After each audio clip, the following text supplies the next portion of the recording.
Welcome to Tej education. इस video में हम मॉडल पेपर सेट 2 देखने वाले हैं और इस मॉडल प्रैक्टिस सेट के हम जीएस और साइंस विषय के प्रश्न डिस्कस करेंगे इस वीडियो में। तो आपका स्कोर क्या रहता है, जीएस में आपके कितने प्रश्न सही हैं, साइंस में कितने प्रश्न सही हैं, सभी लोग जरूर कमेंट करेंगे। साथ ही साथ आप इस प्रैक्टिस सेट का पूरा कंप्लीट 100 प्रश्नों का पीडीएफ प्राप्त करने के लिए आंसर सहित सॉल्यूशन सहित आप तेज एग्जाम ऐप जरूर डाउनलोड कर लें। तेज एग्जाम ऐप पर आपको सभी प्रैक्टिस सेट के पीडीएफ मिल जाएंगे। प्रश्न है सबसे पहला कि अंतर्राष्ट्रीय ओलंपिक समिति के कार्यकारी बोर्ड ने निम्नलिखित में से किसको 2024 पेरिस ओलंपिक में शामिल करने की सिफारिश की है। तो जो 2024 का ओलंपिक है ये कहाँ पर होना है, पेरिस में। भाई कौन से खेलों को शामिल करने की सिफारिश की है, तो आप हमेशा याद रखना ब्रेक डांसिंग को शामिल करने की सिफारिश की गई है, स्केटबोर्डिंग को भी शामिल करने की सिफारिश की गई है, ठीक है, और सर्फिंग को भी शामिल करने की सिफारिश की गई। अर्थात इन तीनों खेलों को 2024 पेरिस ओलंपिक में शामिल करने की घोषणा की गई। तो एक बार नाम बोलिएगा, वैसे याद नहीं होंगे, ब्रेक डांसिंग, स्केटबोर्डिंग और सर्फिंग।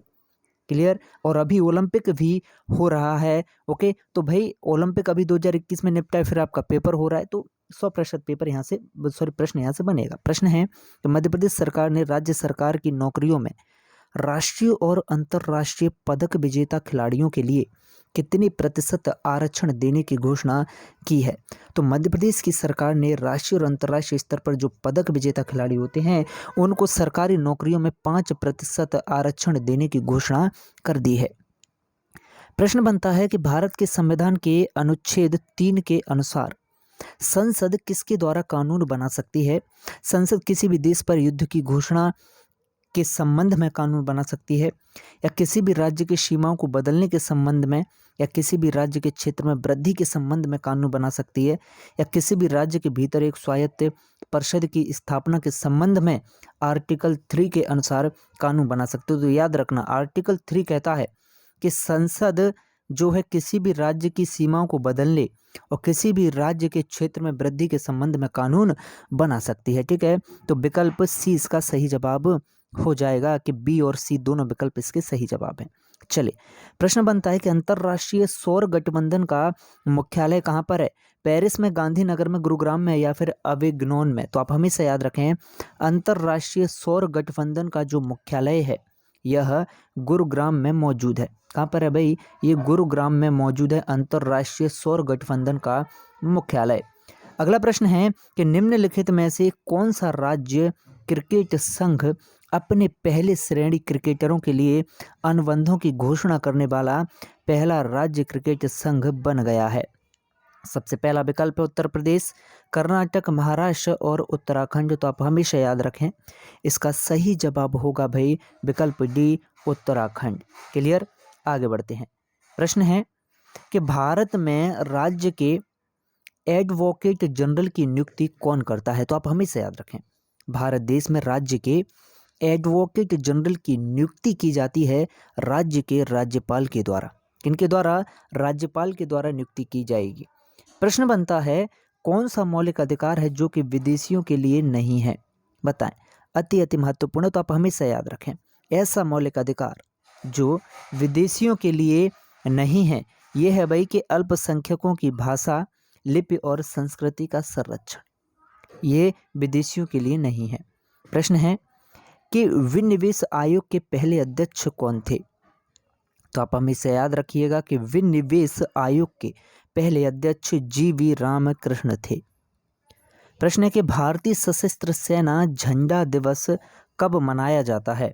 तो भारतीय सशस्त्र सेना झंडा दिवस हर वर्ष मनाया जाता है 7 दिसंबर को। प्रश्न बनता है कि भारत के संविधान के अनुच्छेद 350 ए के तहत प्रावधान किससे संबंधित है। तो आप याद रखें अनुच्छेद 350 के तहत प्रावधान प्राथमिक स्तर पर मातृभाषा में शिक्षा के लिए सुविधाएं प्रदान करने के संबंध में है, ठीक है। विकल्प सी इसका सही जवाब है आर्टिकल 350 ए। तो भाई संविधान के तो 2 से 3 प्रश्न आपकी परीक्षाओं में आते हैं। चलिए, प्रश्न है कि सांख्यिकी और कार्यक्रम कार्यान्वयन मंत्रालय के द्वारा पेयजल स्वच्छता और आवास की स्थिति पर सर्वेक्षण के बारे में आपको विचार करना है। चारों विकल्प हैं किसके संबंध में? पेयजल स्वच्छता और आवास की स्थिति पर सर्वेक्षण के संबंध में आपको विचार करना है। चलिए तो वीडियो को रोककर आप इसका आंसर सेलेक्ट कीजिएगा। मैं सीधे आपको आंसर बता रहा हूँ क्योंकि बाद में आपको स्कोर भी बताना है अपना कि कितने प्रश्न आपके सही निकले।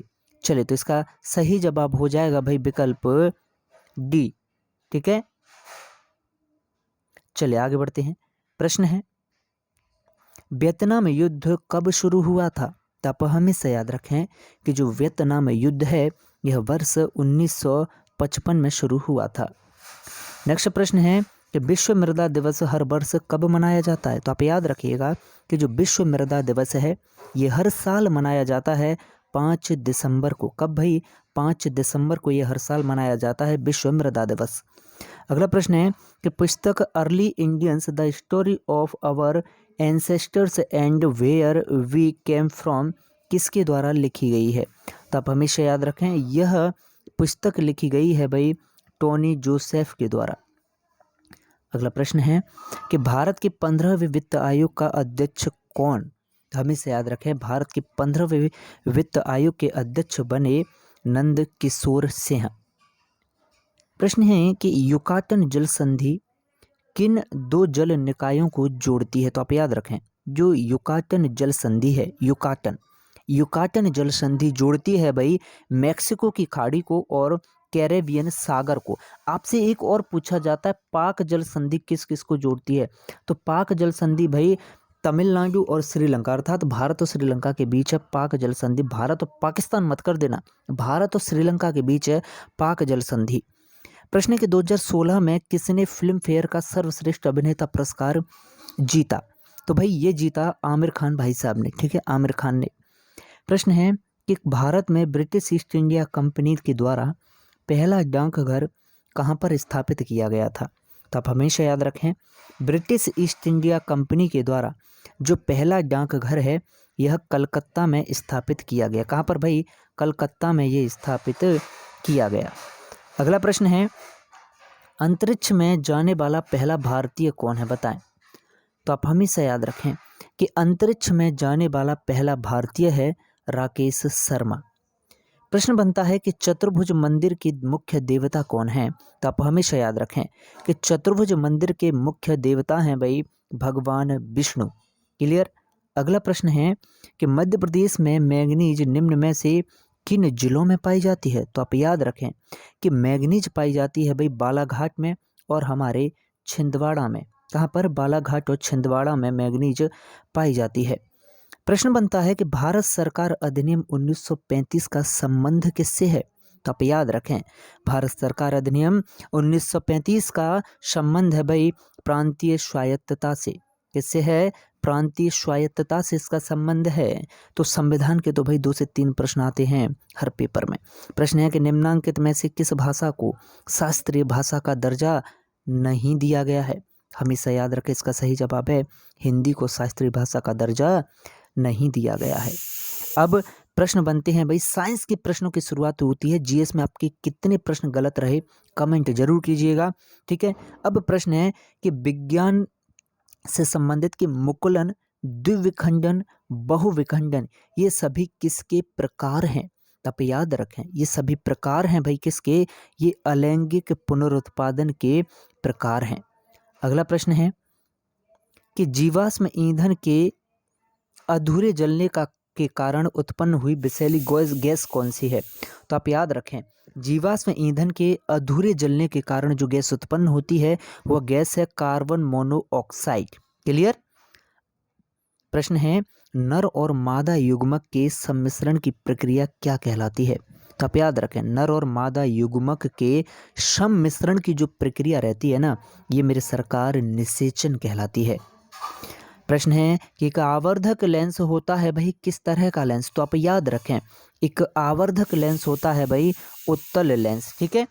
अगला प्रश्न है कौन सा नारा है जो पर्यावरण प्रदूषण की रोकथाम में सहायता के लिए सबसे अधिक उपयुक्त है?